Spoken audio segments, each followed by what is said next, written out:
You know, sometimes people forget that Rudolph Giuliani was an amazing federal prosecutor, a legend. I mean, few prosecutors people really remember decades later. Who? Thomas Dewey, Elliot Ness, special type of crime fighter. But Rudy Giuliani, gosh, the contributions he made. New Yorkers liked him so much, they made him mayor, where he helped transform crime fighting and saved thousands and thousands of lives. Thousands, countless, really. And now the city, unfortunately, has gone back to the bad old days. This footage of that woman being beaten at the airport. And the guy beating her, oh, by the way, killed his grandmother back in the 1990s. And here we are. Once again, Mayor Giuliani, welcome back to the show. How are you? And can you believe it? I didn't think it would happen. We've gone back. I can't watch that. I mean, that's how many times have you or I been at that LaGuardia Airport place? We know exactly where it is, right out in the open, hitting a woman like that.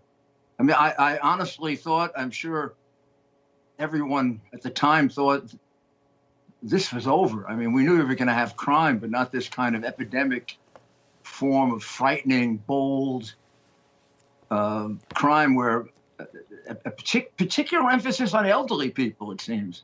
I can't believe how many I've seen where elderly people have been hit in the head, banged in the head. I mean, unfortunately, we have a combination mayor and governor who make it worse rather than better. They put the criminals back out on the street. And from a point of view of the police, I or your father or many other people could give you 10 police strategies to solve this.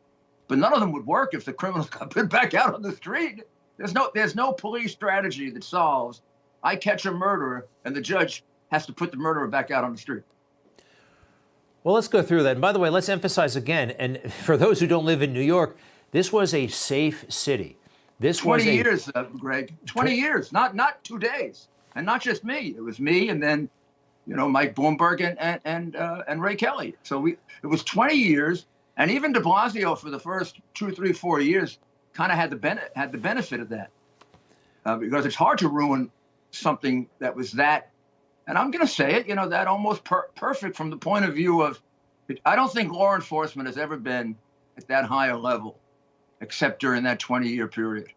So it took a while to take it down, but they sure as heck have taken it down. So you say no police strategy can fix this if they're going to let criminals out as quickly as they do. Doesn't that make common sense? I mean, in fact, if anything, it eventually is going to erode the police. Let me run this by you, though, but do me a favor, put your lawyer's hat on.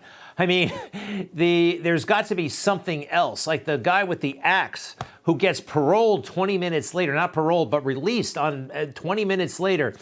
There's got to be something in the law. I've seen the books. They're big. They're complex. These judges have to be able to find something, some pretext. There absolutely are. I mean, the judge could make all kinds of exceptions based on equity and see if the Court of Appeals won't uphold it. There's no reason to cave into this. But look, you know, before the legislature did this, my problem with the judges, I had to change a group of judges that set people free. I don't remember if you remember the name, Set 'em Loose Bruce during the Koch era. I mean, he had a long string of criminals that he let go. This is not new. It's just much worse now, and it's systemic. The police have to continue to make the arrests. I'm not saying that.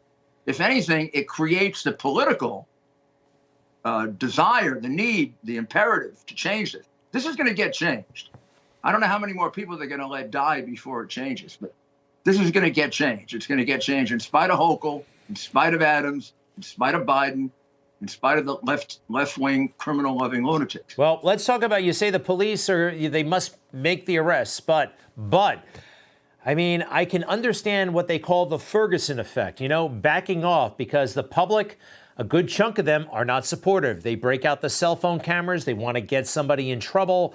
They start getting rocks and bottles thrown at them. City council wants to throw them in jail. They're criminally vulnerable. 100%. I mean, so we can't put this all on cops, can we? I mean, they're human beings. They're not robots. Of course they're human beings. I mean, A few of them are bad, and quite a bit more are just tremendous heroes that will just do their job no matter what. But most of them are regular human beings. And I know this firsthand back in the 80s when I was U.S. attorney, and violent crime in the city was kind of out of control. And I worked with the police because I had them in my task forces, and they would tell me all these stories about how, cops who wanted to be safe would wait until the robbery was over. Now I look at response times, and I see them up 2 minutes. I know why those response times are up 2 minutes. It's not because the cars aren't working right, but we have too few police. A lot of cops are waiting. If I go in on a robbery right in the middle of it, somebody's gonna get shot, and I may make a mistake, and they're gonna put me in jail for the rest of my life, even if I just make a mistake. If I come in on a robbery after it's over, I'm just a scribe. I write down the names of who got shot, who didn't get shot, and what happened. And you look at that response time, when that response time is in around, maybe 7 minutes, 6.5. Now it's up to 9, 10. Some of it is lack of police. I don't know how few police we really have. We took $1 billion out of the police department. Nobody talks about it. Adams never put it back. Hochul never put it back. They defunded the police. They are working with a defunded New York City Police Department. Yeah. Somebody should tell the truth. I've heard your dad say that. I've heard Howard Sager say that. I haven't heard anybody else say that. Wow. And there's a defunded police department now he just cut it again. He cut the police, and he's going to put what is it?